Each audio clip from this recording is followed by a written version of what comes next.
Hello friends, YouTube and motorcycle enthusiasts. Accelerate at you once again.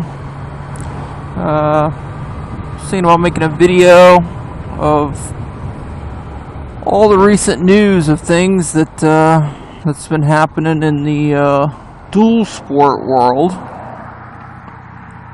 So as many of you already know, it's not like I'm dropping breaking news here.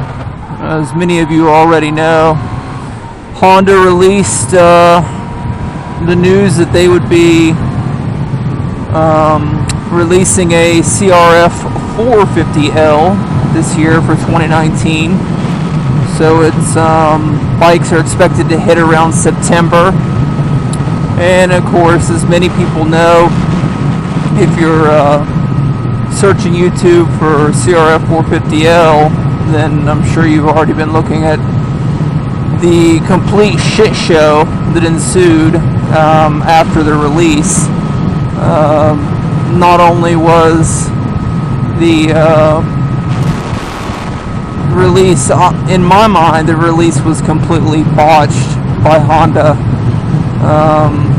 because shortly after the news hit, when they released the details of the motor, of the weight and things of that sort. Shortly after all that hit, I want to say like a couple days, the power came out that it was going to have a whopping 25 horsepower. So, of course that flared everybody up. I would say the three things that really got people going, myself included, frankly, because as many of you know, I am in the market for a dual sport, is the maintenance schedule. Is it actually a dual sport? Where Honda released that it was 600-mile oil and air filter changes. Don't quote me on this. I want to say 1,800-mile valve adjustments. Maybe it was less than that. It may be 1,200. Can't remember. But either way, splitting hairs. Definitely not the 10s or 20s that we're used to seeing with a standard dual sport. So the maintenance intervals was a big one. The price, of course, the price. In my eyes, I would say most dual sport riders was looking to see a modernized dual sport around the 88 to 8,500 mark, considering most of the dual sports of the old tech set around 6,500. Frankly, I would like to have seen that as well, but at the same token, it's just not going to be realistic. They're not going to design a new bike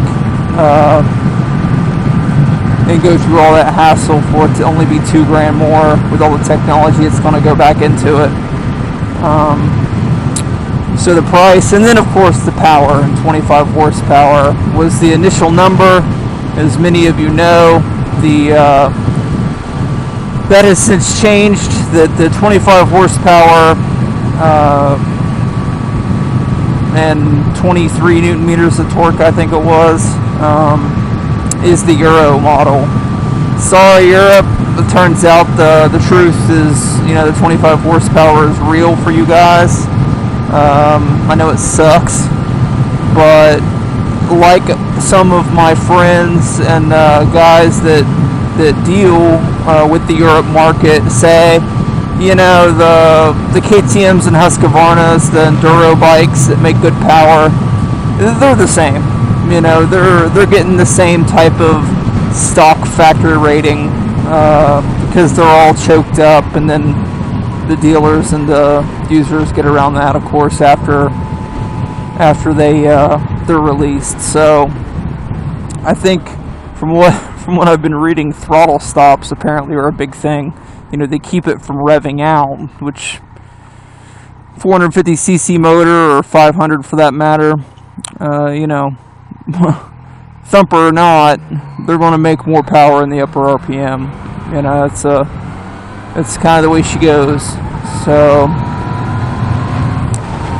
So yeah, in my eyes, Honda dropped the ball with the specs, just because that, you know, power. And I said this before. I was commenting on a gentleman's YouTube page or channel that I follow. You know, he actually, like other people, jumped on that bandwagon after that number was produced by what, Kevin Pro Honda or whatever his name is, that dealer dude, works for a dealership, you know, and he said it's confirmed, 25 horsepower. You know, the bike's not out. You know, this isn't, and I said it myself, that, look folks, this isn't, you know, no disrespect to this guy, but he works at Honda. He doesn't work for Honda. So that's really what I'm getting at, or vice versa. He works for Honda. He doesn't work at Honda. That's what I meant to say. So, you know, he's a dealer, and yeah, they get inside info too, but this, you know, this dude's not an engineer. He's not a PR representative. You know, he's not one of the main bodies of Honda headquarters Japan to say this is what the way things are 100%. So, you know, a lot of people were posting apology videos saying, you know, hey, heads up, doesn't look like the US model is going to have 25 horsepower. Looks like it's going to be around in the 40s, which is actually, given the maintenance schedule, out of the box 40s, I don't know. I don't know how to take it. I mean, part of me says it's not bad, and it's not bad, but, you know, that maintenance schedule really reflects an enduro bike, not a dual sport. So the weight and the price, you know, all that really reflects an enduro bike, not a dual sport. And so, you know, I know Honda's really hung up on reliability, and I get it. You know, when people say Honda, you know, that's one of the, I mean, you say you got a Honda, oh man, those things will run forever. You hear that all the time. That's what people say. And it's true. I've owned many Honda motorcycles. I've owned multiple CBRs. I've even owned some Honda dirt bikes in my youth. And yeah, I've never had a serious problem with Honda motorcycles. Then again, I've never had a serious problem with Yamaha motorcycles either, which Consumer Reports actually ranks Yamaha above Honda in reliability. But I think it's a tit for tat, you know. I think it goes either way. I think they're both fantastic motorcycles. But either way, the CRF450L, you know, the news is out. And of course, I'm looking at dual sports, so here I am looking at this motorcycle. You know, for basically $10,300, I think is what it is, 10.3 or 10.4. I think it's 10.3. And you know, I know in my previous videos I was really comparing the Husqvarna and KTM's to the Japanese dual sports.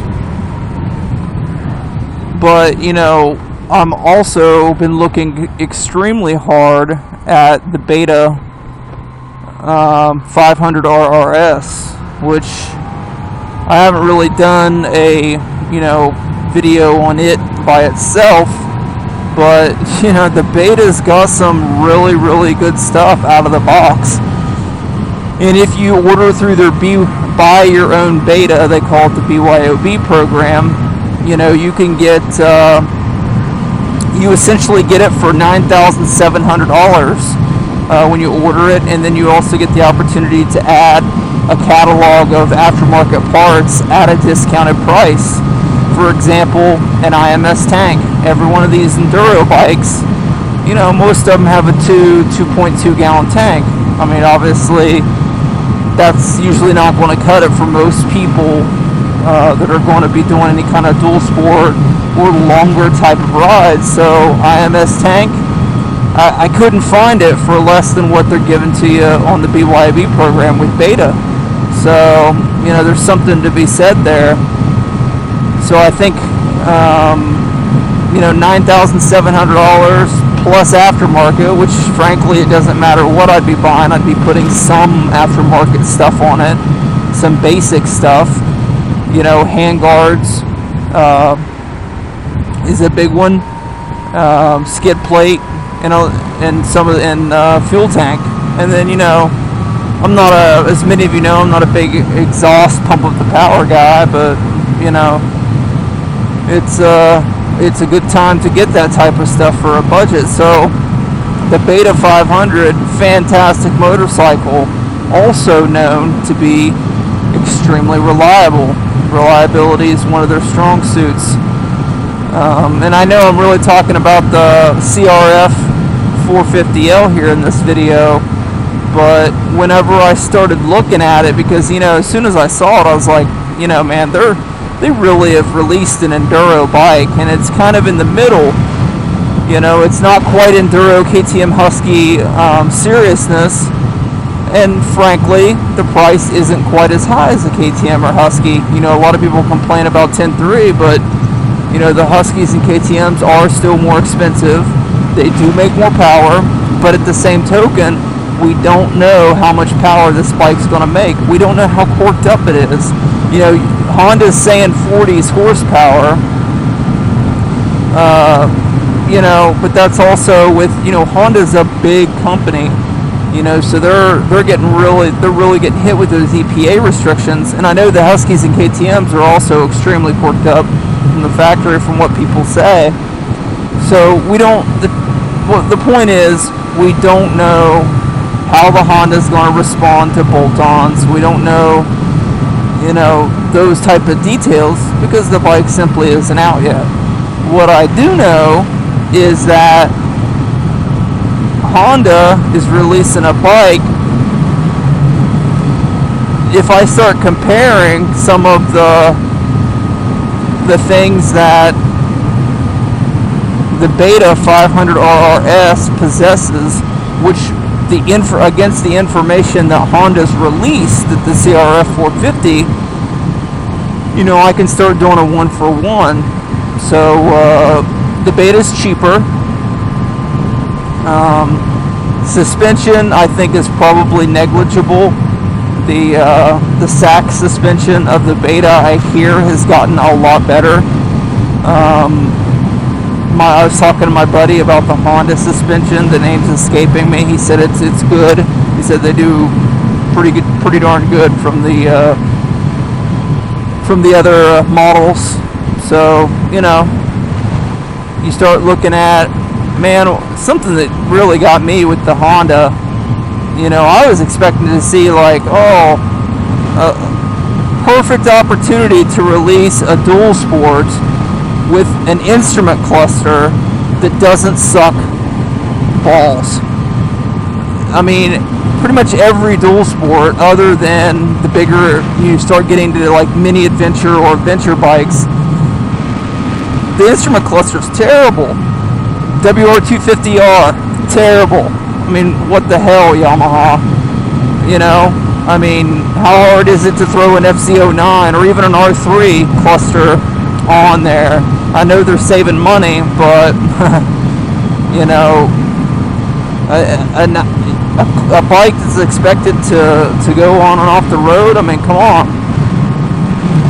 But nonetheless, the CRF450L, it looks like it has that standard, you know, base cluster, and that's something that the Beta shines above all others in my eyes, is that it comes with the Trail Tech cluster, their instrument panel, or whatever you want to call it. I call it a cluster. It's a gauge cluster instrument panel. And if you guys haven't seen these things, you got to look them up. I mean, they're the pimp dog setup for, in my eyes, almost any bike. I mean, I say on or off road because, I mean, they have everything: elevation, the hours driven, the miles, you know, temperature, so on and so forth. It also has built-in GPS. So the cluster itself is a GPS. It also has where you can upload trail maps to it. I mean, Beta's got the right idea, man. In my eyes, Beta is like releasing bikes, because in my eyes, they just seem like a bunch of riders that are like, Trail Tech instrument panel, man, we love it. We're going to put that factory. Screw it. And then they do it. And it doesn't, and I don't know, I know they're a smaller company, and I mean, hey, so be it. Maybe they got their bean counters held up hostage and threw them in the back somewhere. But again, the Beta's cheaper than the Honda, so, you tell me. Power, the Beta's, if the Honda ends up being 40s, mid 40s, the Beta's got it.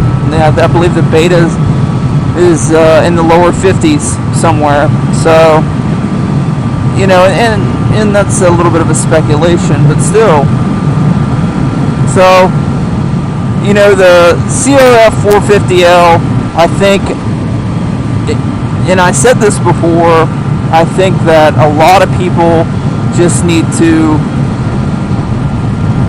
calm down, relax, let the bike be released so we can really start getting people on it, seeing how it rides, seeing what it does, seeing what it doesn't do. There was even speculation that Honda was looking at expanding the maintenance service intervals. That the initial numbers were, pre-numbers, that they would possibly relax those numbers. So, I mean, from the sounds of things, Honda says the power is going to be in the 40s. They say, that there's rumor that they may change the service intervals to a more relaxed number also. It just sounds like Honda doesn't know what they're going to end up with, And as far as power goes, I realize manufacturers, they don't, they're not big, especially with motorcycles, they're not big on releasing a horsepower number for whatever reason. Like auto manufacturers, I think that they're, that's partly what separates the motorcycle market and manufacturers from car manufacturers. They don't put those numbers out there, so, which is fine, because there's plenty of people that dyno their bikes, and at the end of the day, a number is a number. I'm looking for a bike that rides great, has plenty of punch, and does what I want it to for a fair price. If it doesn't do those things and the price is overpriced, then I'm not going to buy the bike. But if it does all of those things and the price is a little high, I'll probably end up with that bike, just because whenever I'm buying motorcycles, the one area I don't want to flex in is capability. I can flex with the money. At the end of the day, most of us complain about the price, but a lot of it's just patience. If you gotta wait an extra 6 months to save that extra money to make it happen for the better bike, then in my eyes, that's what I do. So that's the answer for me. I'm not all about going out and buying the top of the line. Price does play a part, but I'm also looking for the right bike. Because we look at the difference in motorcycles. We say, oh, well, it's $2,000 more. Well, $2,000, man. People piss away $2,000. Think about $2,000 difference. People will spend $2,000 in a series of 6 months going out to eat, or whatever the case may be. So $2,000 is really not that much money whenever you start thinking about day-to-day life over a period of time. If there's a $2,000 difference and I gotta wait till next season to buy that bike, the right bike, then that's what I'm going to do. But as many of you know, and as I've said, I hold on to my bikes. I'm no longer in the business of buying and selling motorcycles because I've made the wrong choice. I'm looking for the right bike and for long-term ownership. So when the time comes to get this dual sport, it's going to be the exact same thing. Another thing we have to look at is the Honda has the hammer has fallen, and Honda is the one wielding it. So they took the risk, really, and I think Yamaha, Suzuki, and Kawasaki are going to be right behind them. No doubt, 100%, no doubt in my mind. Now, the part that sucks is it's probably not going to be 2019. So I think the other manufacturers, it's going to take a year or so, you never know, for them to get on board. But we don't know. It's still early in the year. It's it's not even the middle of June right now. So the 2019s, news is still coming out about the new models coming up this fall. So, it's still a waiting game. But, either way, I think the Honda releasing the CRF450L is a fantastic thing for the market. As much as they totally jacked up the release, in my eyes, I don't know if they realize what the forums have been doing, but I'd say most people were like, what the F, Honda? Why are we getting all this conflicting information? In my eyes, I think that the manufacturer has if they have a responsibility, if they want to sell motorcycles, if I'm trying to sell bikes, I want accurate, awesome information coming out all the time. Especially for a power move like this. I mean, come on, this is big stuff. It's a big step for Honda. They should have been on the ball. They should have had, if they were going to release power numbers, they should have released it for all the regions and the markets in which they sell. They should have come through and said, hey, we're going to lay it all out for the European market, for the United States market, and that's it. So they didn't do that.